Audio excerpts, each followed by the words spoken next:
Alright, hey folks, it's Imp, and if you don't know, this is my first installment of Let's Play Hearts of Iron 3 for the Motherland as Russia.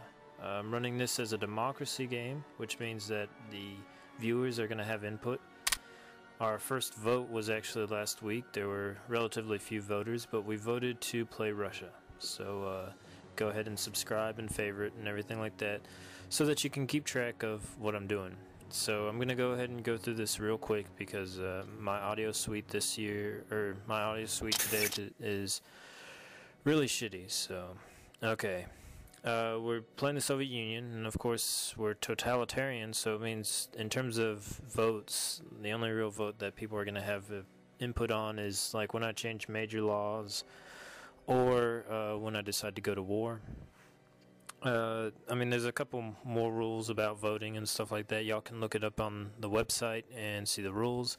But let's go ahead and look around. Right now I'm just checking out the actual territorial continuity. There we go. That's how you pronounce that one. Anyways, checking out my territorial continuity and seeing where my military is. And here's Turkey and Greece, Persia. Really, I'm just coming up with future goals of what I'm going to do. Like, I'm really thinking of expanding south because I don't want to expand towards Finland. It's generally well developed, and from previous experience, Persia is really easy to take. Anyhow, so I'm going to go ahead and set my consumer goods to 52. Supplies, let's drag that down there. Reinforcement's going to be 0. Don't need that. Upgrade's going to be 0. Don't need that.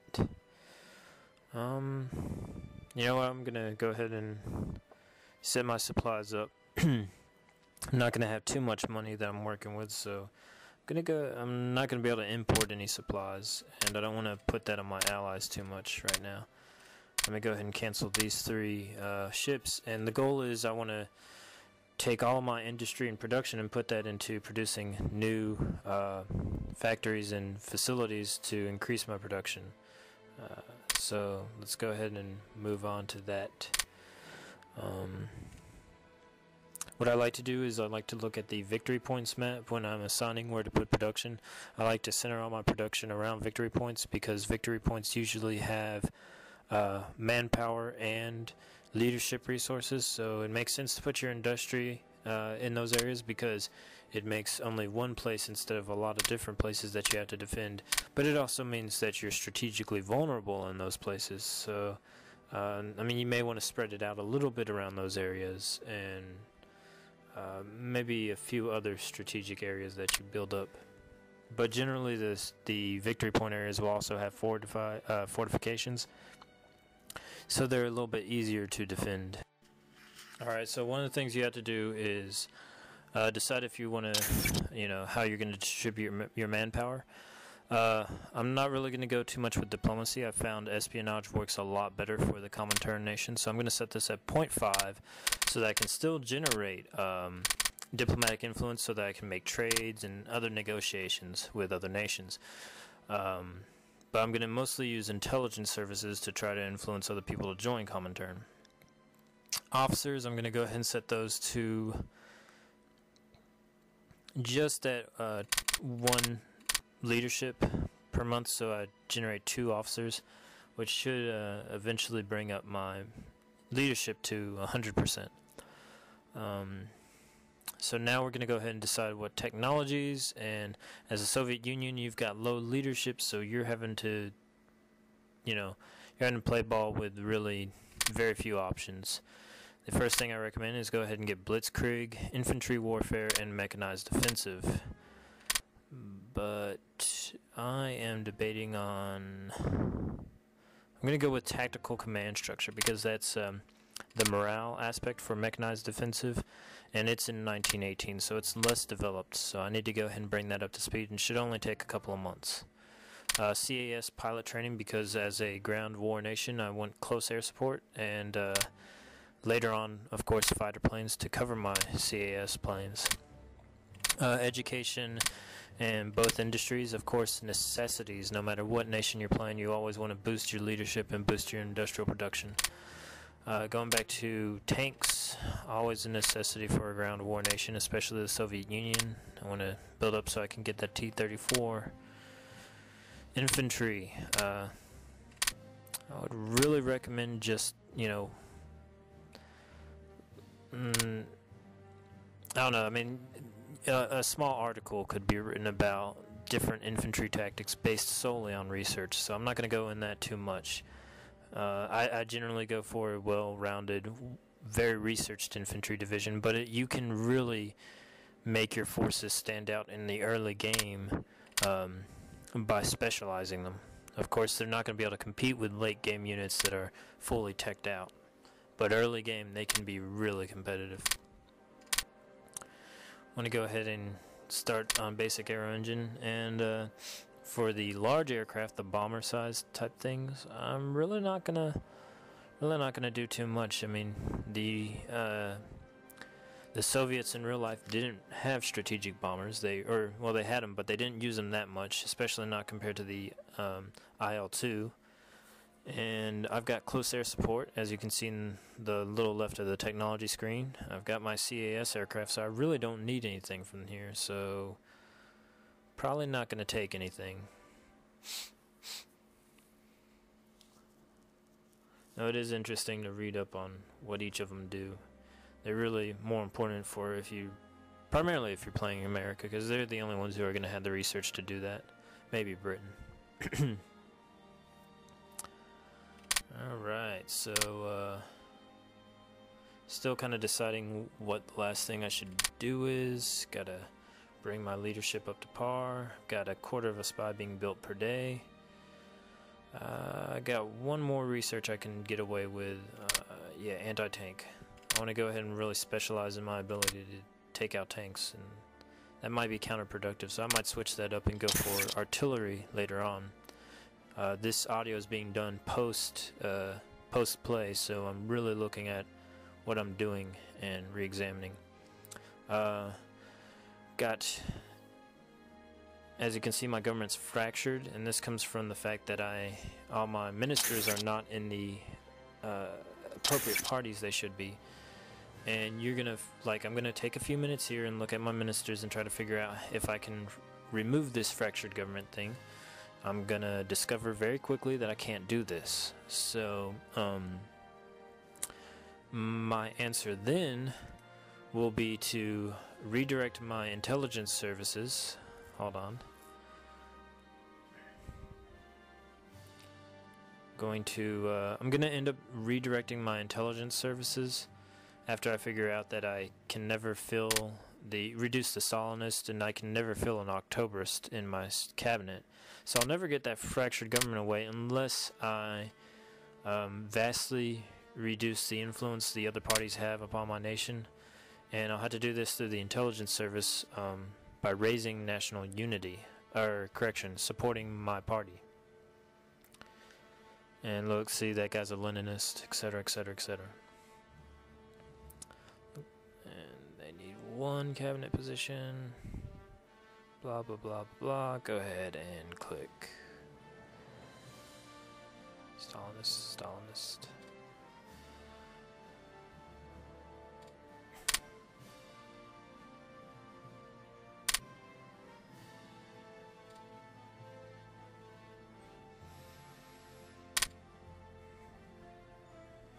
Yeah, I'm going to go ahead and go with support ruling party. Later on, I'm going to have to change that to raise national unity. Hopefully, by 1938, I'll have removed the.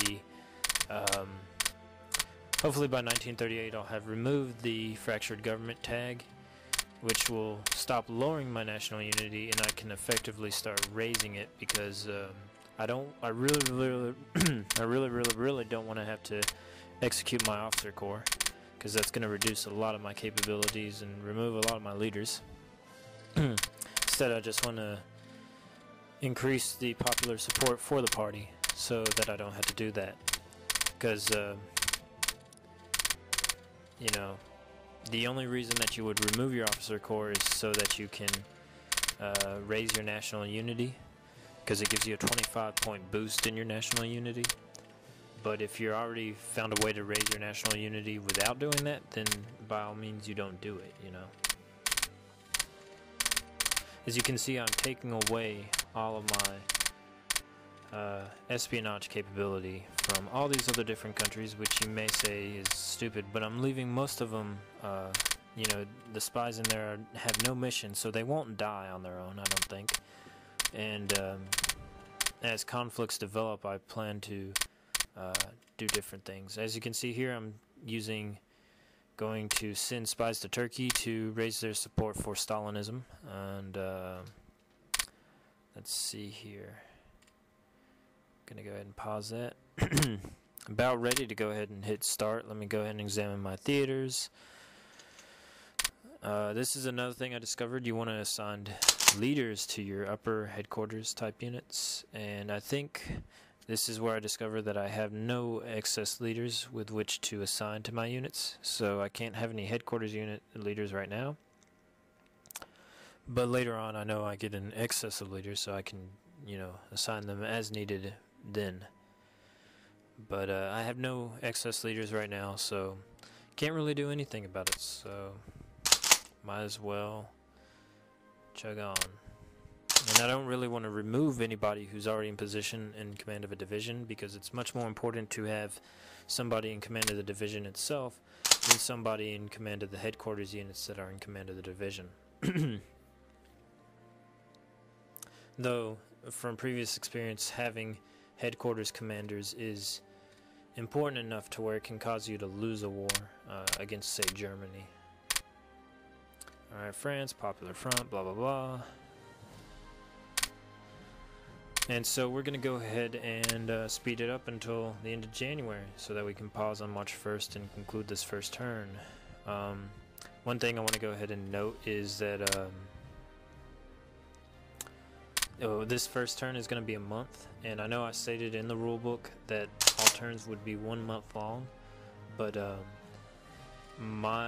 I've decided that this is too slow, so during peacetime I'm going to increase the flow of time to 3 months in a given time, and during wartime, when a war is actually declared, I'm going to reduce it to 1 month. Alright, here we had a scandal, or not a scandal, essentially it's a scandal, but for the War Ministry, and what decision will I make? I think I'm going to go ahead and do, oh man, slight increase in leadership for about a month, or 3 dissent. Yeah, I'll go with that. I don't know which one was technically better. I know that leadership boost was kind of really craptastic, but let's see. And my dissent is not going down, so let's go ahead and see what's up with that. That's what's up with that. Okay.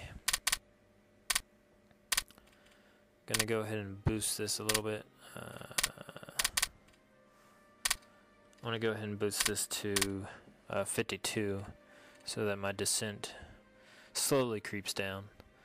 I want to keep my production up there enough to handle all the factories I'm building, so I'm going to go ahead and lock that in right there. And that's all I can do for that. So in order to make up for the shortfall of supplies, I'm going to go and visit Mongolia. As they are a satellite, they must agree to every trade, and I know they usually keep a share technology, huh? We'll give them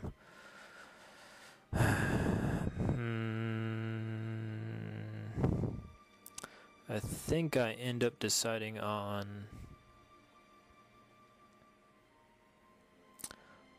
yeah, mobile unit theory. Yeah, okay, mobile unit theory. Alright, so I gotta wait a week, so it'll be right up to the end of the month. And the whole goal is I want to start a trade agreement with them where they send me some supplies, enough to cover my shortfall so that I don't have to trade internationally. A couple hours? Yeah. And I think I just got an event. What the heck is this? Let's see here. Okay, Spanish Civil War.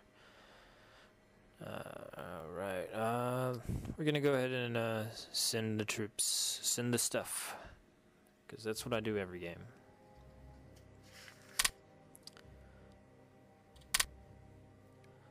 Alright, click that out. Alright, back on track. Just a few more hours and we can go ahead and make the trade.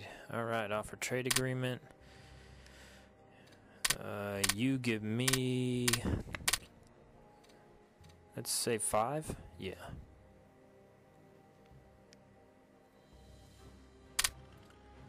Alright, let's do it. And they have to accept since they are my puppet. And bam. So now I've got five supplies coming in from them every day, which should build up to a nice pretty little surplus. And let's continue. Now we're at the end of the first month, which is the end of the first turn. Gonna slow this down a little bit so that we can end it right as February starts. And I want to go ahead and note that next month, or next turn, turn 2, I will be doing 2 months. And then turn 3, I will be doing 3 months. And from turn 3 onwards, I will continue doing 3 months each turn, with the exception of any point at which there's a declared war, in which case I will only do 1 month per turn. So kind of keep that in mind. I'd like to remind you as viewers, if you have no idea what this is about, go ahead and visit the first video. I'm going to post some links to it all over this video that I'm making now, so that you can learn a little bit about what we're doing, and definitely visit the website. There are no votes this time around.